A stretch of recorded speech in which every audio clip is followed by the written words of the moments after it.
People, I go by the name Babu Mtekova. Welcome again to the People's Agenda with Babu Mtekova. And today I have a special guest in our show. Na tutaenda kupiga story mingi sana kuhusiana journey ya uongozi, tuongelea mambo na accountability, tuongelea vijana kujihusisha kwenye siasa, tuongelea pia process ambayo ina entail kuhakikisha kwamba tunapata viongozi. So tutakuwa tunaongelea mambo mingi, pia tutakuwa tunaongelea the state of the nation currently, nini inaendelea. Kuna mengi sana yanaendelea. So tutapata kujua kiundani. So kawaida we can start with the girl channel. Mambo poa sana. Karibu sana kwenye the People's Agenda. Yeah, thank you so much for having me. Yeah. Maybe a brief watu at least wenye umekuona kwa mara kwanza wa have kujua like who is Njeri?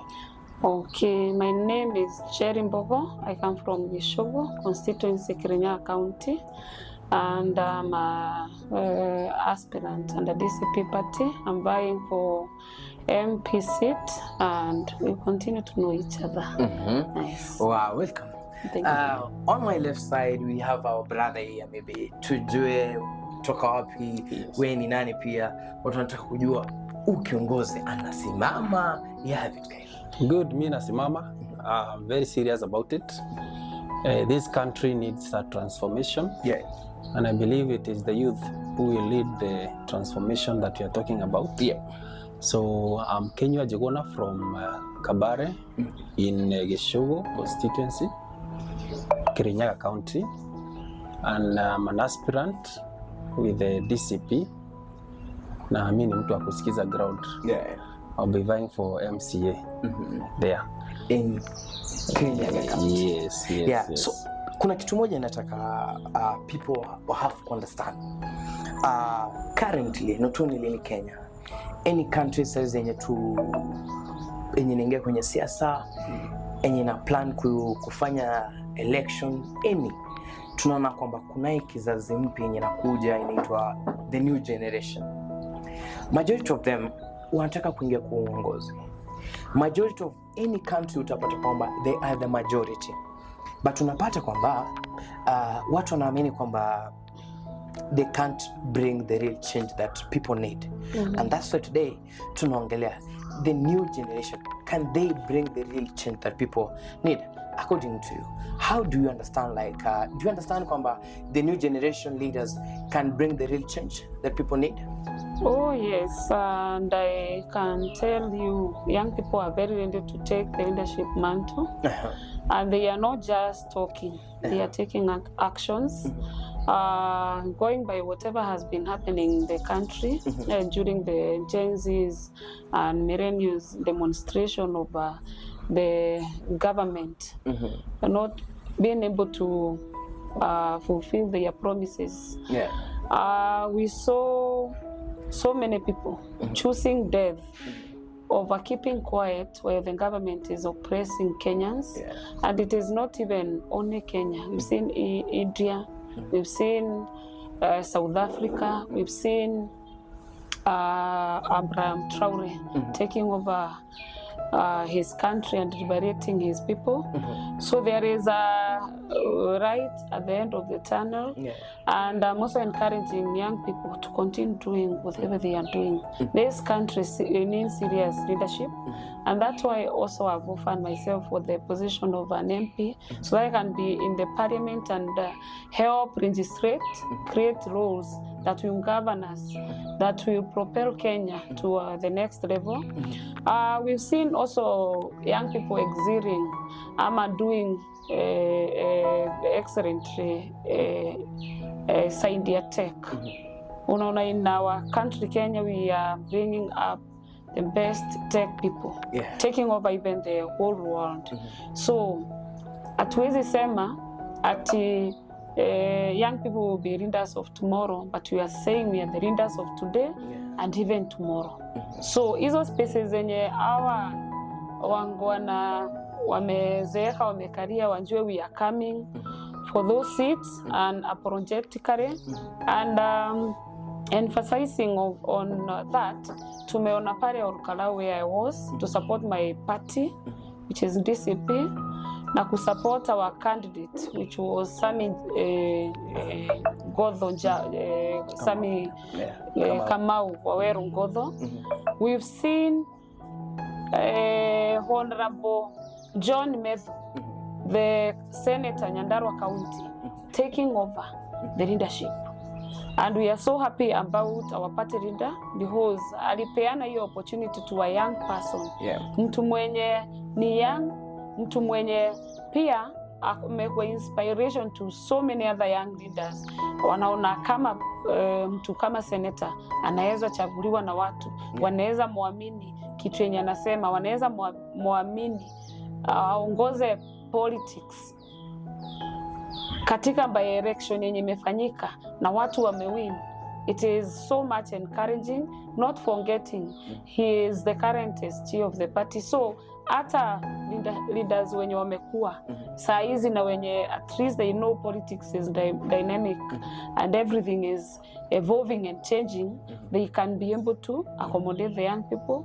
And we are still going to take over the spaces that zenye ziko. Wow. Yes. My brother, do you believe kwamba vijana wana uwezo, wana that capability ya kudeliver the real change? And maybe what do you think watu huwa wana underrate? Okay. First of all, let me say that it's not a question of if, it's a question of when the young people are going to take over leadership of this country.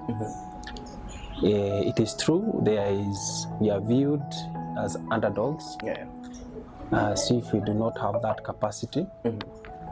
But historically, young people have proven that they have what it takes. If you look at back at our history, we had young people like Tom Mboya, who brought a lot of institutional changes that we look back and use it as an anchor and as an inspiration of what we are capable of doing as young people. And when you talk about the young people and the youth, it is not as if we want to kick out the old people. We are not doing age discrimination. It's only that we think we have something that we can bring on the table. We have the skills, we have the knowledge that is needed to transform the country. So if you take, for instance, what my sister has said, the Karawe election, you saw that Methu went against an entire state machinery because we had over 5 cabinet secretaries, over 20 principal secretaries, a lot of heavy investment projects going on, tokenism, there were gases, there were even shoes. So much was done, so much investment was undertaken by the UDA government, going against Methu, who is a young man. But by the end of the day, the people were able to see beyond the tokenism, and Methu single-handedly, although with the help and the guidance of our party leader, Rigiji, able to defeat an entire state machinery.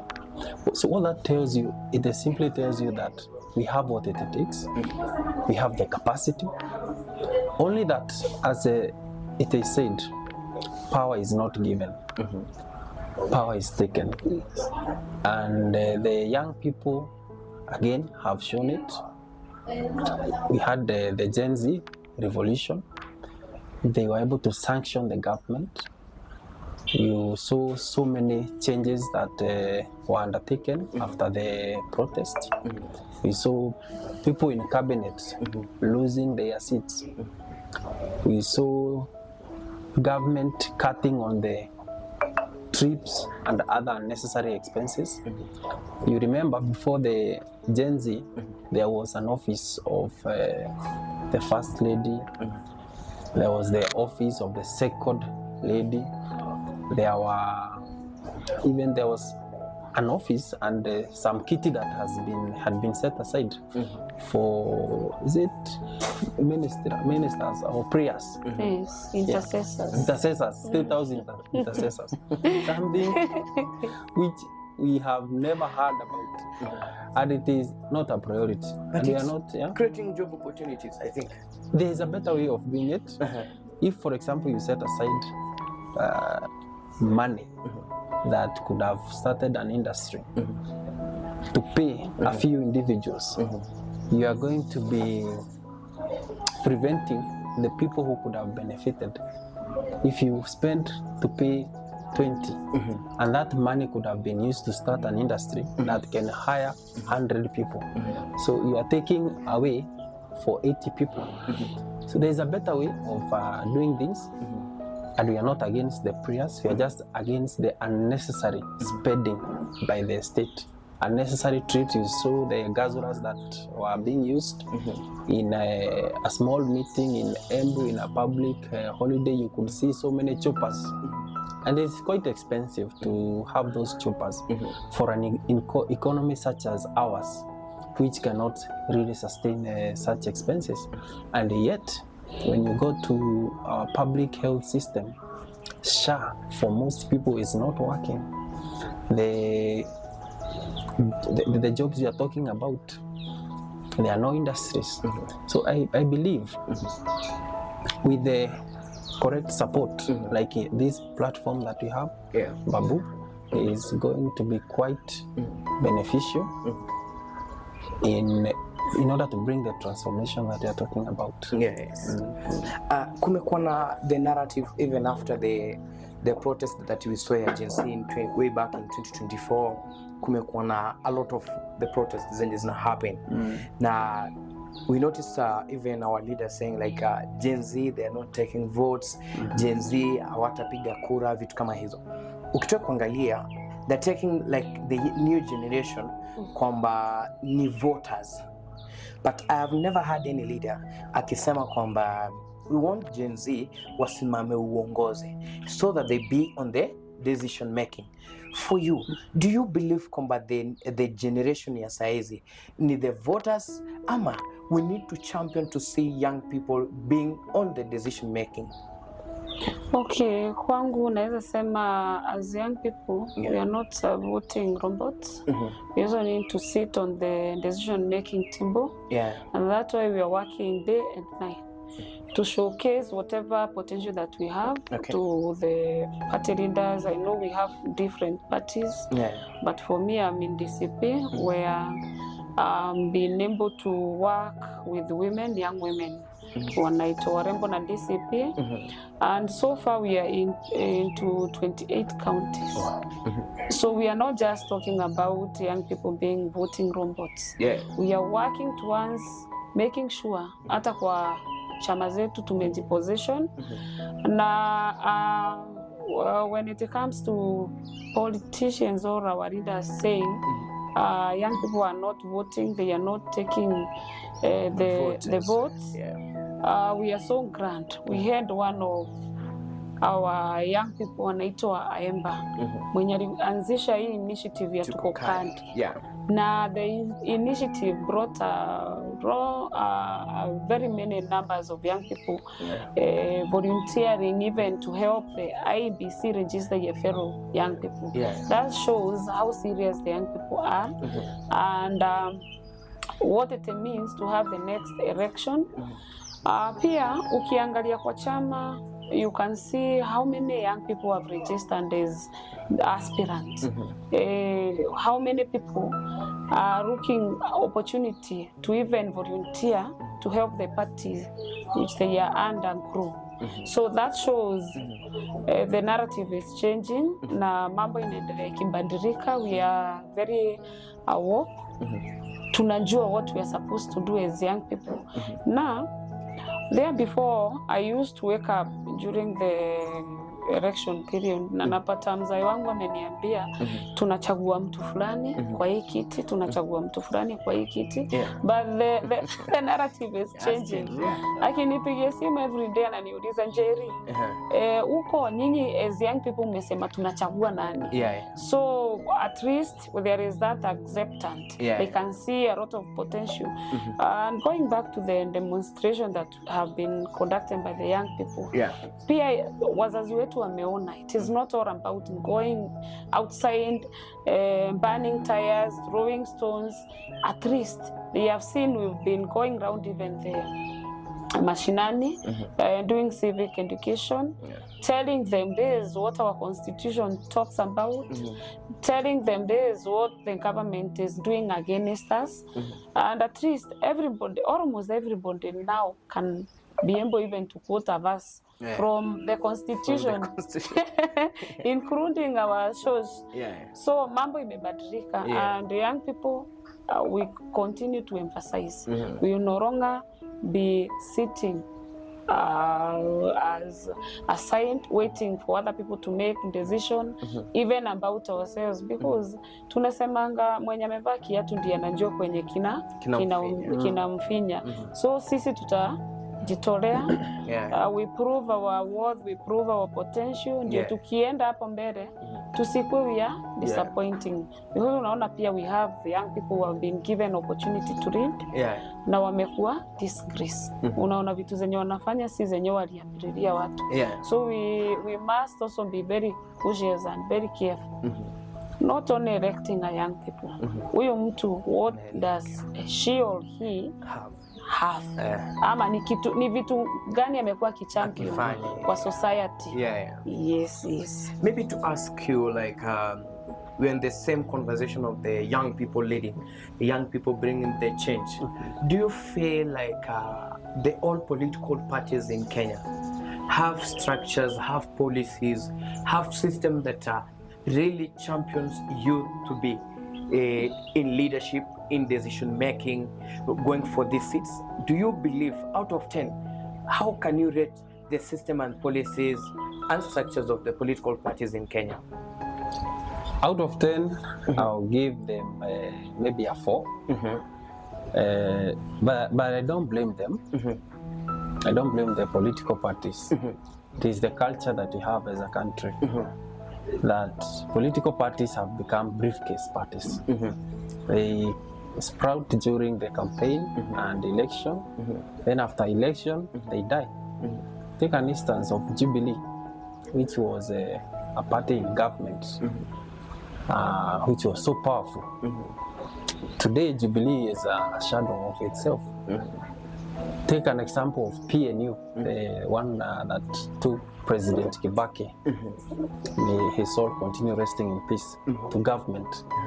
Today, it has outlived its usefulness. So I think we need to address the real problem in our political parties. That we have consistency, and even within the political parties, the rule of law and democracy. Yes. So that we have space for everyone. Because as my sister has correctly put it, the young people are the best placed people to address their needs. I do not expect someone who does not understand my problems. Because as young people in this country, there are so many problems. Unemployment being one of them. Then a person who does not understand, I give them the power to represent me. And you've asked something to do with whether the young people themselves really believe in their fellow young people. Because if they do so, if you take the statistics, we are 70% of the population and the voters. Why is it that we do not have that 70% being represented or being seen in parliament? Yes. Because we're the majority, but when it comes to decision making, we are the minority. We are the minority. Same case applies even to women. Yes. They are the majority, slightly higher than us. Yeah. And yet, we have to do affirmative action like the women representatives Yeah, seat, so that their voice can be heard. Yeah. So I think we need, first of all, as young people, to believe that a young man given a chance can deliver. My sister has mentioned something to do with the people who have been lucky enough to get an opportunity of leadership. If you look like the case of this young man who was shot in the vehicle of Fikrini, the PS for youth affairs. That is a wrong example of the leadership that we want to set as young people, because I believe there is a better way of sorting out the problem that was there, not killing, because every life matters. When a young person is given an opportunity to serve, we expect them to build on that so that other people can also believe in us. But likes of Fikrini, they are squandering those opportunities. The culture of Gunism came during the PS Raymond, who is relatively a young person. So the problem could be that we are relying on the wrong people to take us to where we want to be as the young people. And I would make an appeal. Age in itself is not a qualification of leadership, but what is your reputation? Which background, what have you achieved? Not just academically, there are other things in the community. How are you relating with the community? Do you have any initiative? Take, for example, this is an initiative that you have, which has the potential to bring a transformation. So, as we are saying the narrative of young people changing things, can we also look? Can we vet these young people so that we don't have the likes of Raymond and the likes of Fikrini ruining our chances? I really like the conversation. There's something I need to understand. During the protest of Gen Z, most of them, they say like, come 2027, we're going to have our own youth leading this nation. So as per now, as we are speaking right now, at that time, Gen Z had no leader. When you know a direction, but this is the direction. But I don't understand. There was a direction. There was a communication coming from one center. So now, right now, we are remaining with 384 days to election. As per now, hatujaona nguvu ya Gen Z ikiweka nguvu yao mahali moja. Do you think it's late for them to decide now? We as the Gen Z, we have decided we are going to support Jerry. We as the Gen Z, we have decided as the Gen Z, we are going to support Babu. Because now, if we are going to make a decision earlier, or the young generation are going to make a decision earlier, it will be good for them to know the angles zenye wanaenda, watajua kwamba we have a president there, we have a governor there, vitu kama hizo. Do you think it's too late for them? Okay, I don't think it is too late for the young people to correct the mistakes that our fathers did. And I know poverty is the enemy. We had a very good momentum when young people came together, initiated conversations that were very powerful, that sent message even outside this country. And we saw our friends out there working on whatever we started and even achieving the young goals. Back here, you know, kuna ambiangwa umoja ni nguvu. Now our politicians already run. If we want to rule over these people, we need to make them more poorer so that we can be able to corner them or to give them directions. So that's why you find so many educated young people with being jobless. That's why you have so many young people who are initiated to drug abuse and alcoholism so that they can not be able to make sober decisions. But to support or to echo on whatever question you've asked about, I'll talk about Kirinyaga County, where we come from. We have Kirinyaga Youth Union. It is an organization that belongs to the young people from Kirinyaga. Na tumekuwa na mkutano ama online meetings, virtual meetings, talking about how we can sit down with everybody who is vying governor seats, so that we can have deputy governor. Being a young person, we will only support you if you take one of us to read account, because as much as we are accusing the national government of misusing fund, we have devolution, and devolution came so that we can have money being trickled down to the people, and that's where the county governments are coming in. Where, like in Kirinyaga County, we are getting 6.7 billion annually, and when I see Her Excellency in Governor, Madam Anne Waiguru, going to Orokarau to lecture them and telling them whoever they should be voting for, niliketi hivi chini nikajiuliza yani madam wangu amemaliza kazi yake yote ya Kirinyaga, where we have alcoholism at a very high rate, we have HIV and AIDS among us, the young people being transmitted at a very high rate, where we have suicide cases that are very high among us, the young people, because watu wamekuwa na pressure, wamekuwa na stress, wamekuwa depressed, walienda shule, mama yao ama mzazi wao ameuza shamba so that they can get education. Yenye tunaambiangu ati education is the key to success. Okay, you've acquired the education, a better one. Afterwards unangoja success yenye uliambiwa ukishamaliza masomo yako na uipati. So they become depressed, and most of them, and I know my brother can concur with me, they end up getting to drugs or committing suicide. So we were so disappointed with the whole thing of our governor moving from Kirinyaga County, where we have a lot of problems, where we have a lot of issues, going to Nyandarua County to tell these people to even take all the executive, using our money that is supposed to cater for the medics, wapate mshahara yao, kama ni drugs za ni medicines zikuwe, anapeleka wapi? Kwa politics huko Nyandarua. It was so embarrassing.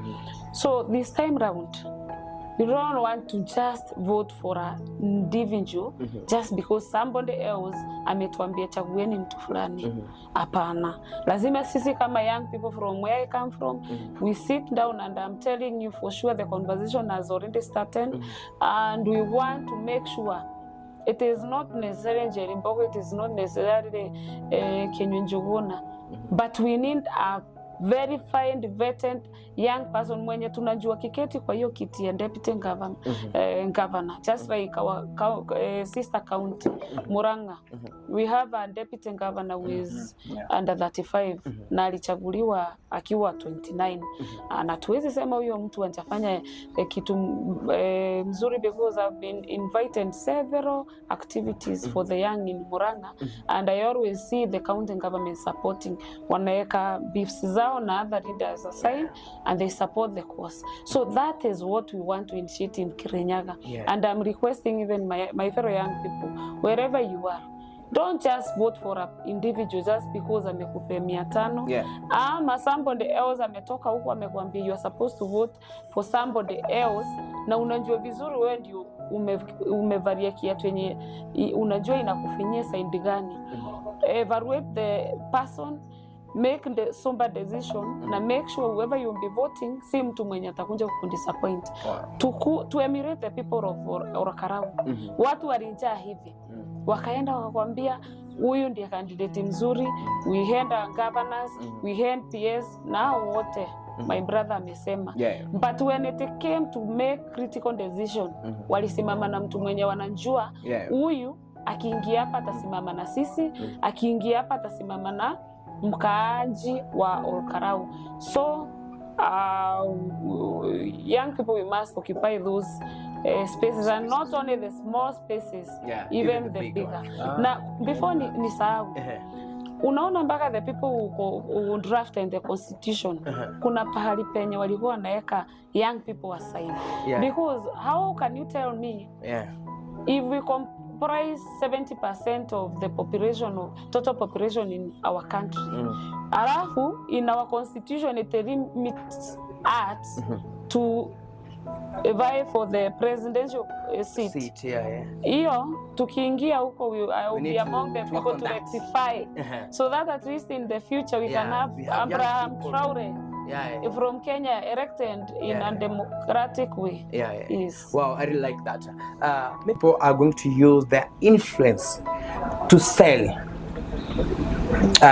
Best like utapata mimi I have a good influence, nimetoka nasimama, nataka kusimama MP, nataka kusimama MCA, but now because I don't have that muscles, maybe someone from outside atatokea ana pesa na nimuuzie. Do you think they're going to use their influence to sell their votes? To sell their votes? Yeah. I think first of all the young people should use their numbers and their votes to choose leaders of their preferred choice. But if I got you correctly, you are asking whether they can sell their votes to those people who have money, who are money, numbers, who have money. The Kalau election has taught us so many lessons that it is possible for those people who want to misuse their resources by bribing, voter bribery and tokenism. It is possible to eat the money and vote the right person. Yes. Because you see, when you are going to vote, there is no gun on your head. Yeah. It is you. It's you and the ballot. Yeah. You just do the right thing. Eat the money. And I agree with our party leader, Rigiji, when he says that the elephant should not be buried together with the tusk. And if anything, most of the people who have money to buy votes are the people who are currently serving in the government. Yes. Because they are the people who are stealing and looting our resources. So let us eat the money. This is our taxes that is being misused. But when you go to vote, vote wisely. Vote for the right person. Even if they do not necessarily have the means to buy your vote. And again, the young people can use their influence to change the course of our country. I again want to applaud the Gen Z, because what they did, they changed the course that our country was going. Today we no longer have those offices that I was talking about. Today, as much as the president seems to be sliding back to those things that led Gen Z to the streets, he is a bit cautious. He used to be a Mr. President tourist. Watu walikuwa anasema anabadilisha nguo kwa ndege, ama anarudi State House anabadilisha nguo anaenda. Today he is a bit careful. That kind of wanton theft and reckless use of resources is still going on.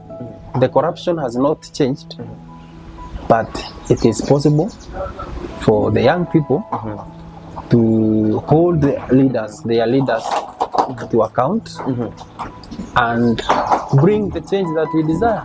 So that when you walk with your papers, Babu, into a public office, so long as you have the merits, Yes. you don't have to pay. Yeah. You saw the case of the deputy governor Kisi when he was being impeached. One of the count and the allegation that he was facing is he took a bribe of 500,000 from a young man so that he can get a job. That is the culture that should make our young people angry, so that when they are voting, they remember. If you take a case of where I come from, Kirinyaga, and Mohesh has correctly put it, the governor has the audacity, the governor Kirinyaga, to go and bribe people in Karau. When you come to the main hospital, Kiruga level 5, I'll tell you, there is no critical services like the MRI is not there. People are forced to go all the way to Madari and other hospitals like Kenyatta and Kenyatta National Hospital and the Kenyatta Teaching and Referral Hospital for those services. And yet we are getting 6.7 billion annually, and we cannot sort some of these problems. So you wonder, why are we not getting our priorities right? It is possible for the young people to look at all these injustices and act on them, so that, you know, we have equal opportunity. The young people do not want to be treated with sympathy, or they do not want any special treatment from their government. They just want the government to do what is supposed to do. And it is very sad, to add on what I was saying, that when they come out to protest, the president says, shoot. And one of his sycophant, Coach Nelson, he says, if I were the president, I would have suggested that they be shoot to kill. That is how, those are the kind of leaders that we have. And whenever you see leaders who are opposed to young people taking over positions of power, it is because they have failed. That is why they have not been able to mentor other leaders who can take up those opportunities. And history has shown us those leaders who resist change from the young people, instead of collaborating and working with them so that they can take the country forward, they are usually defeated. And this coming election of 2027 will go down in history as one of the election and period where Kenya was able to change and to remove a sitting president from power. Wow. Let's take a break and then we're coming back. 5 years ago, a bold vision was born to celebrate excellence, to honor impact. Jamhuri Kenya Awards, celebrating 5 years, more than 500 outstanding individuals, leaders, professionals, businesses, inspiring a culture where excellence is celebrated. More than an award ceremony, it's where excellence meets recognition, where impact is celebrated, and where Kenya's changemakers take center stage. The journey continues, the impact grows, the future is brighter. Jamhuri Kenya Awards, 5 years of excellence, coming soon.